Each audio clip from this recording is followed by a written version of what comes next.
Over 1 billion street food transactions happen every single day across the globe. 1 billion. And yet most travelers still walk past the most extraordinary culinary experiences in the world, heading straight into restaurants that serve them a pale imitation of what is happening just outside on the sidewalk. In the next 10 minutes, you are going to discover which cities on earth have truly mastered the art of street food, why some of the most jaw-dropping flavors you will ever taste cost less than a cup of coffee, and the one city that almost every food expert quietly agrees sits at the very top of the list, though they rarely say it out loud, because the answer completely dismantles everything the fine dining world wants you to believe about what great food actually is. Street food is not a modern trend. It is, in fact, the oldest form of organized food culture in human history. Ancient Rome had thermopolia, small counter-service stalls built directly into the walls of buildings, selling hot food to citizens who had no kitchens in their cramped urban apartments. Archaeologists have uncovered nearly 80 of these stalls in Pompeii alone, perfectly preserved beneath the volcanic ash of Mount Vesuvius.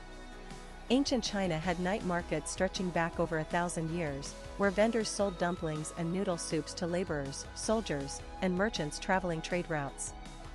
In medieval Middle Eastern cities, street vendors were so central to daily life that entire municipal systems were developed to regulate and tax them. The point is this: street food has always been where real culinary culture lives. It is not born in the kitchens of luxury hotels. It is born in neighborhoods, in family recipes passed down across generations, in the ingenuity of cooks who had to make extraordinary food from humble ingredients. And nowhere is that more true than in the cities we are about to explore.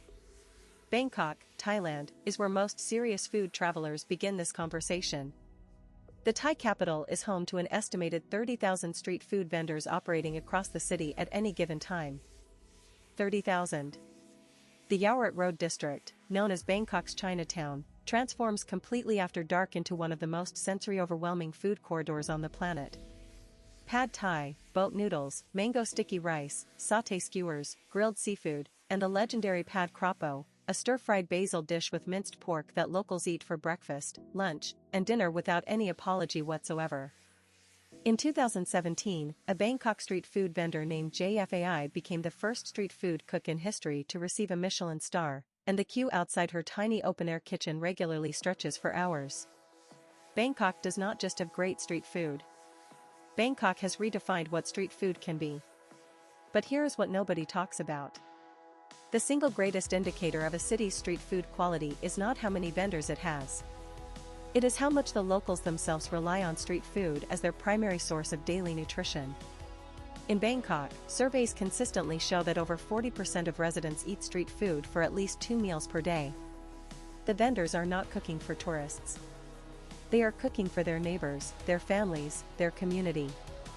That accountability produces a standard of quality that no tourist trap restaurant can replicate. Moving west, Mexico City deserves far more credit than it typically receives in global food conversations. The Mexican capital has a street food culture so deeply embedded in its identity that UNESCO recognized Mexican cuisine as an intangible cultural heritage of humanity back in 2010. The taco alone exists in over 60 documented regional variations across Mexico, and Mexico City's street stalls serve some of the most complex versions you will find anywhere. Tacos de canasta, carried in giant baskets on bicycles by vendors who have been riding the same routes for decades. Tlayudas layered with black bean paste and chapulines, which are roasted grasshoppers that have been eaten in central Mexico for over 2,000 years. Elotes, corn on the cob smothered in mayonnaise, cotija cheese, chili powder, and lime, served from carts on practically every major intersection. Mexico City's street food is not just delicious. It is a living, breathing museum of civilization. Now we are at the halfway point of our journey, and we are about to move into the cities that will genuinely surprise you. Mumbai, India, operates on a different scale entirely. The city's famous dabawalas, the legendary lunchbox delivery network, move over 200,000 home-cooked meals across the city every single day with a reliability rate that Harvard Business School has studied and documented. But beyond the dabawalas, Mumbai's street food scene centers on the concept of chaat, which translates roughly as a savory snack but in practice means an entire philosophy of flavor balancing.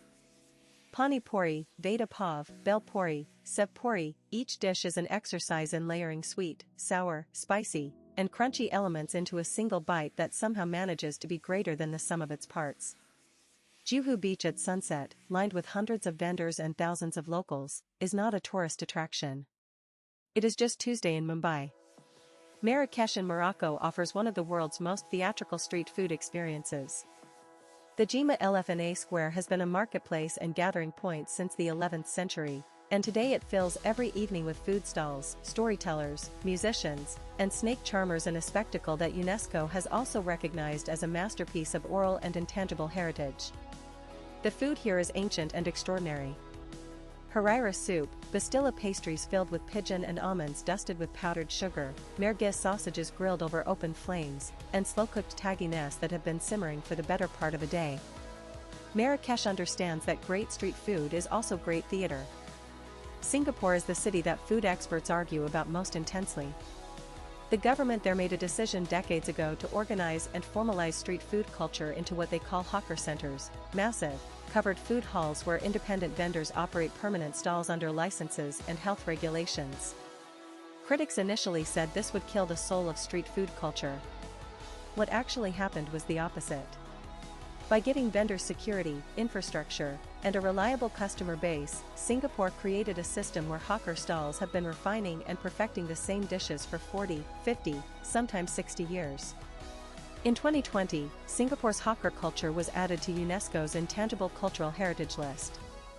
And a bowl of chicken rice from Tian Tian Hainanese chicken rice at Maxwell Food Center costs less than $3 and is, by any serious culinary measure, one of the greatest dishes you can eat anywhere on earth.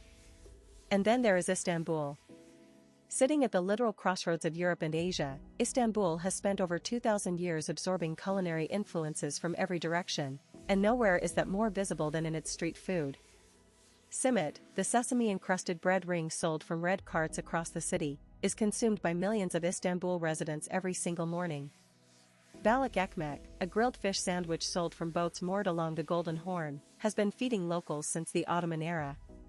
Kumpir, a massively loaded baked potato stuffed with toppings that would embarrass a full meal, draws long queues in the Ortaköy neighborhood regardless of the season or the weather.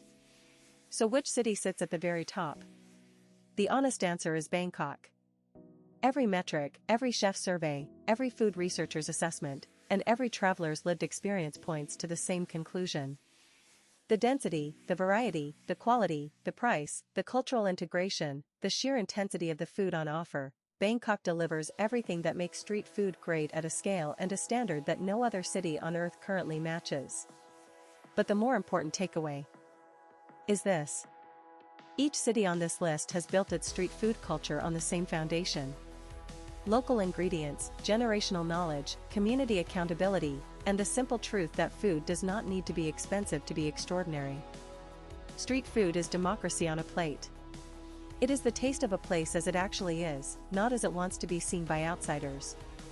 The next time you travel, skip the hotel restaurant. Before you go, if you learned something valuable today, hit that like button right now. Subscribe to TravelSphere for a brand new video every single day. We will see you in the next one.